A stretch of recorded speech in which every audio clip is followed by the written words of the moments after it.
Break the board sports. Here we go. It's your boy RJ Cash Cole. Click that like, hit subscribe. Go over to YouTube, become a member, get yourself some plays, all the Major League Baseball plays for the whole season through the World Series. So that'll take you through November. It's like 7 months, along with the NBA, NHL playoffs, and the three major horse races. If we're not up at least 30 units, by the time the first college football game comes around, you get the first 8 weeks of college and pro football for free. Again, appreciate all your support. Now, speaking of football, obviously, no games on the docket today, but kind of want to review, kind of talk about the draft really quick. And as we look over into free agency, because believe it or not, guys, we're going to have the Hall of Fame game in a little over 3 months.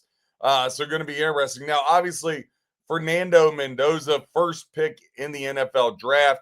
All signs indicate, though, he's going to sit behind Kirk Cousins, which I think is great for him, right? Like you sit behind you look at the comps, Pat Mahomes sitting behind Alex Smith, Jordan Love sitting behind Rodgers sitting behind Favre.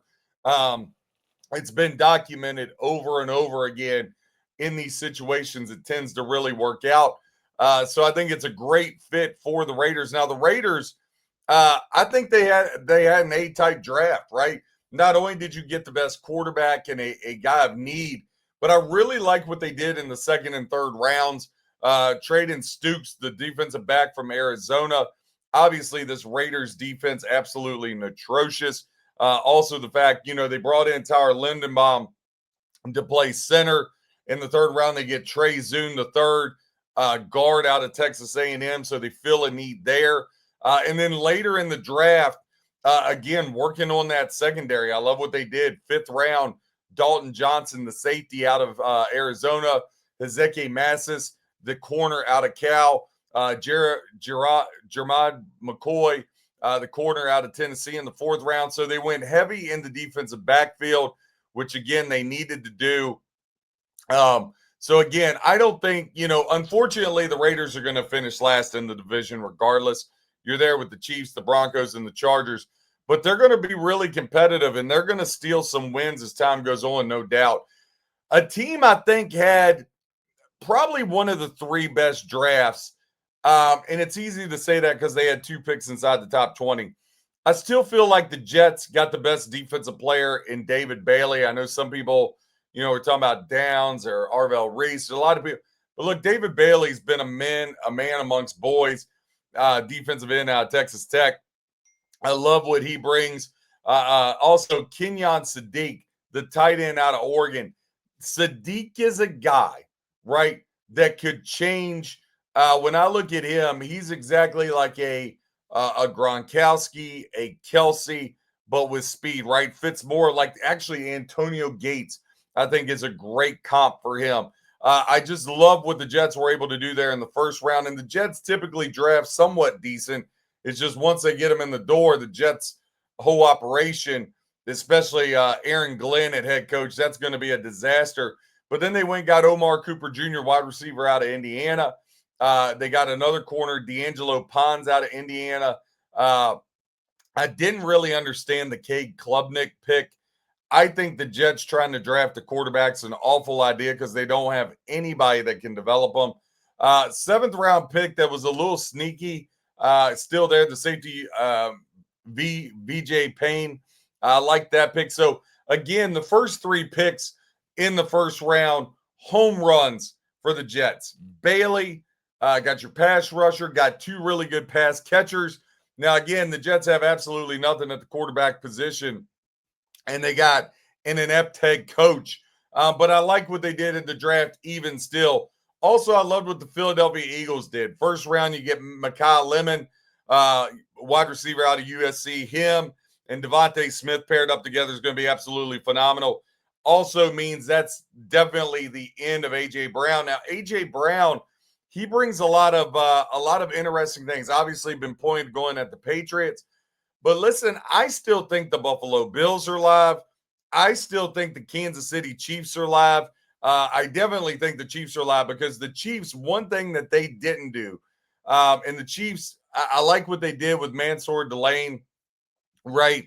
I like that pick with the quarterback. Now, I thought they could have got him a little lower. I thought the Chiefs, and I'm right in saying this, I understand he was their guy, but they could have stayed put and got Caleb Downs, which is really the same thing. Either one would have worked.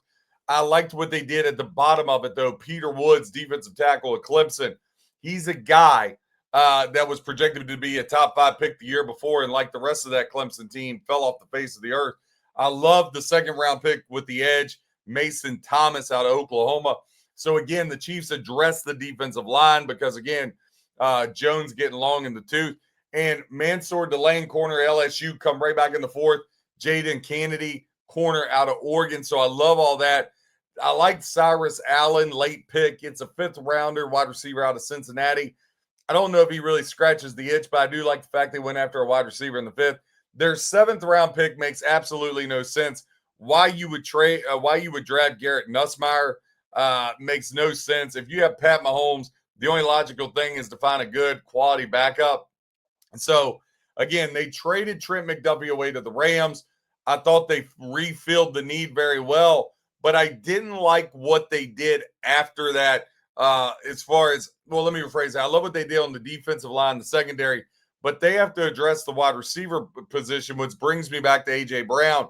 What the Eagles did with Lemon, now you know A.J. Brown's leaving, which I think we all kind of knew. Obviously, New England being reconnected with Mike Vrabel, but I think the Chiefs are alive. I think the Buffalo Bills are alive. I think a sneaky thing on the outside could be the Pittsburgh Steelers. Obviously, we know Rodgers is coming back. He's just going to take his time for whatever reason because that's what Aaron Rodgers does, and teams allow him to do it for whatever reason. But I think from the wide receiver spot, the Chiefs really didn't address that, and they're going to have to address it now. Jawan Jennings is a possibility. I still don't think that's a guy that really fills the need. Keenan Allen, a little too old for my liking. So they're going to have to make some moves here and try to figure out what they're going to do with that. Now, I do think what's interesting, they're bringing back Kelsey, right? Njoku, I think, makes a lot of sense for the Chiefs. I really think he's going to be a guy they can lean on if they were to bring him in. Now, the Titans, I think, got thrown a curveball. I think when Jeremiah Love went 3rd to the Cardinals, I think the Titans panicked a little bit, took Carnell Tate there 4th. I think that's way too early for Tate. I think I would have waited till the 2nd round for any wide receiver. I don't think it's as bad as the Saints. Saints taking Jordan Tyson. Listen, I get the physique, I get all that, but that was a huge mistake on the Saints' part. They need a lot of work there. I get it. They think Tyler Shaw's their guy, but they should have just traded down at that point, got some more picks, or took Sadiq. They could have traded down, got Sadiq. I think Tyson was a bad pick. But going back to the Titans, I think they did so many good things in the draft, did Tennessee, except that first pick with Carnell Tate. Because you really just, I don't care what anybody says, you reached on the guy. The guy is not Garrett Wilson and some of the other great wide receivers that Ohio State's been able to pump out. Now, Keldrick Falk, defensive end out of Auburn, love that. Anthony Hill, the linebacker out of Texas, love that. Fernando Carmona, guard out of Arkansas. Nicholas Singleton, Penn State running back in the 5th round, phenomenal. Center Pat Coogan of Indiana in the 6th round, phenomenal. But the Titans, to me, I give them an A-. They could have had the best draft of anybody if they would have just traded down. Carnell Tate, not worth a 4th round pick there. Looking ahead, some off-season moves. You got top 5 guys available. You got to look, Debo Samuel's out there, Joey Bosa that was with the Bills, Tyler Decker, I think he re-signs with the Lions. Jawan Jennings, going to be a guy to watch here. There are still teams that need receivers. Buffalo, Kansas City, San Francisco. What are they going to do? Speaking of San Francisco, I thought San Francisco had a phenomenal draft. I thought they did very well. A team I thought didn't do well was the Washington Commanders. You get Sonny Styles in the 1st round, and I'm like, all right, here we go. And then after that, they just fall off. I like Josephs in the 5th round of Tennessee. I thought they wasted their 3rd round pick. Antonio Williams, the wide receiver out of Clemson. There were so many more guys that were better on the board. But it's going to be an interesting offseason. We're going to start putting out team previews in the next 30 days. where we designate one show per team. Get you ready for the NFL season. Can't wait for it to be here. Go to Break the Board Sports, sign up and follow us. Whether you fade or follow, hope you win your bets. God bless and happy handicapping.